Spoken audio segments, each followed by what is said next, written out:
নমস্কার বন্ধুরা, আমার চ্যানেলে সবাইকে স্বাগত। আজকে আমি করেছি মাংসের কিমা দিয়ে এগ ডেভিল। সবাইকে পুরো ভিডিওটি দেখার অনুরোধ রইল।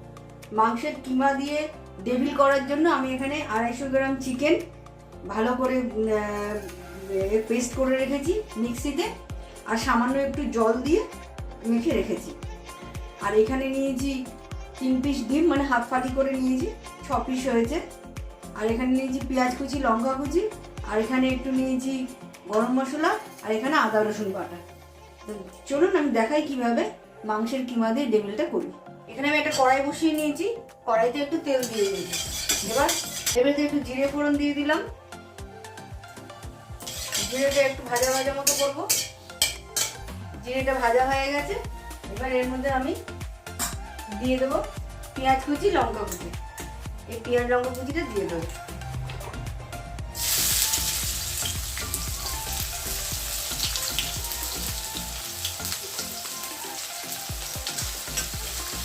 পেঁয়াজটা একটু লাল লাল করে ভালো করে ভেজে নেবো। নুন দিয়ে দিলাম। এবার এর মধ্যে দিয়ে দেবো আদা রসুন বাটাটা। আদা রসুন বাটাটা দিয়ে দেবো।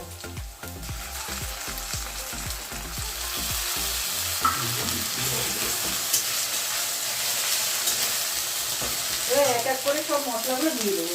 আমি হলুদ গুঁড়ো আর ধনে গুঁড়ো নিয়েছি, সে একটা পেস্ট করে রেখেছিলাম, এটা দিয়ে দিলাম। লঙ্কার গুঁড়ো দিয়ে দিলাম রঙের জন্য। মশলাটা আমার তেল ছেড়ে দিয়েছে। এবার এর ভেতরে দিয়ে দেবো একটু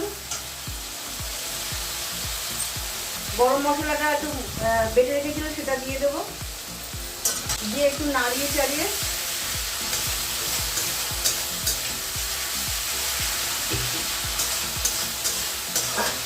গ্যাসের ফ্লেমটা আমি গ্যাসটা পুরো অফ করে দেবো, করে তারপরে কিমাটা দেবো। কারণ গ্যাসের আঁচটা গাড়ি অন করে যদি আমি দিই কিমাটা, তাহলে কিমাটা দলা পেকে যেতে পারে। আগে ভালো করে মিশিয়ে নেব মশলার সাথে খানিকক্ষণ, তারপরে আবার গ্যাসের ফ্লেমটা অন করব। ভালো করে মিশিয়ে নেব, তারপরে আমি অন করব। এবার গ্যাসটা আমি আবার জ্বালিয়ে দেব। এটা হয়ে গেছে আমার এরকম কষানো। এবার আমি এতে একটু জল দিয়ে দেবো।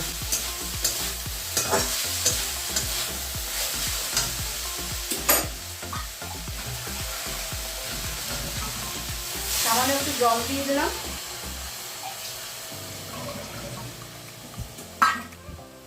দিয়ে এবার আমি একটু চাপা দিয়ে দেবো।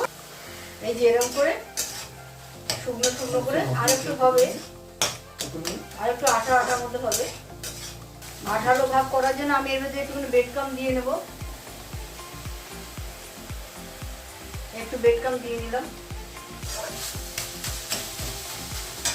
যদি বেশি শুকনো হয়ে যায় একটু জল দিয়ে নেবেন, আর যদি বেশি জল জল হবে তাহলে একটু ব্রেড ক্রাম্ব দিয়ে আঠালো ভাগ করে নিতে হবে। এবার আমি নামিয়ে নেব। আচ্ছা, এবার ডেভিলটা করার জন্য আমি এখানে ব্রেড ক্রাম্ব নিয়েছি। এটা আমার ঘরে তৈরি করেছি ব্রেড ক্রাম্বটা। আর এখানে একটা ডিমের গোলা করে নিয়েছি। এবারে একটু নুন দিয়ে ডিমটাকে ফেটিয়ে নিয়েছি। আর এখানে নিয়েছি একটু ময়দা। এই সব কিছুর মধ্যে আমি একটুখানি করে নুন দিয়ে নেব। এর মধ্যে একটু নুন দিয়ে নিলাম, আর ময়দার এটার মধ্যে আমি একটু নুন দিয়ে নিলাম। নুন দিয়ে একটু নাড়িয়ে চাড়িয়ে নেব, আর ময়দাটাকেও একটুখানি নাড়িয়ে নেব। আর ডিমটাকেও আমি আগেই নুন দিয়ে গুলিয়ে রেখে দিয়েছি। আর এখানে যে কিমার এটা করেছিলাম, ওইটা আমি হাত দিয়ে একটু ভালো করে মুছে নেব। আমার 6 পিস ডিম আছে, সেজন্য 6টা গোলা লাগবে। 6খানা দলা আমি করে নিয়েছি। এবার হাতের মধ্যে দিয়ে লাগলে, যদি কম বেশি লাগে আমি এখান থেকে একটু নিয়ে নিয়ে করে নেব।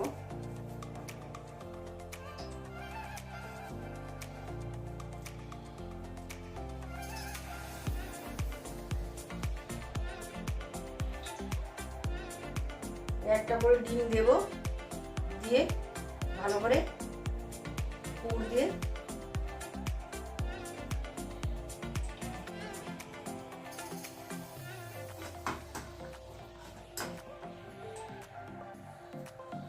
ঠিক সেম প্রসেসে আলু দিয়েও করা যায়।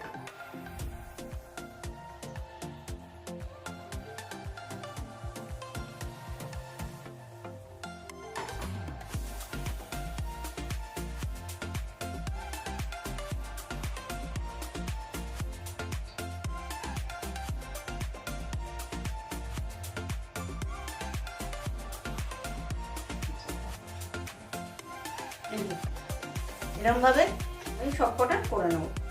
এই যে এরকম ভাবে সব পুর দিয়ে আমি রেডি করে নিয়েছি। এবার দেখাবো কিভাবে কোটিং করে কিভাবে ভাজবে। এখানে আমি একটা কড়াইতে তেল বসিয়ে নিয়েছি। এবার একটা করে টেবিল নেব, নিয়ে প্রথমে ময়দার মধ্যে কোটিং করব, করে ডিমের ব্যাটারে দেবো। এবার ব্রেড ক্রাম্বের মধ্যে দেবো, দিয়ে ভালো করে এর মধ্যে করে একবার ডিমের ব্যাটারে দিয়ে ব্রেড ক্রাম্বের মধ্যে দিয়ে আবার ডিমের ব্যাটারে দেবো, দিয়ে আবার ব্রেড ক্রাম্বের মধ্যে দেবো। এরকম প্রত্যেকবারই একবার ডিমের ব্যাটারে দিয়ে ব্রেড ক্রাম্বের মধ্যে দেবো, আবার ডিমের ব্যাটারে দিয়ে ব্রেড ক্রাম্বের মধ্যে দেবো।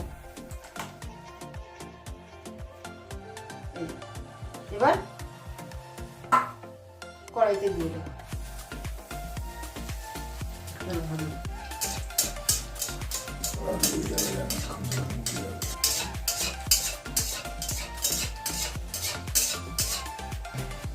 এই যে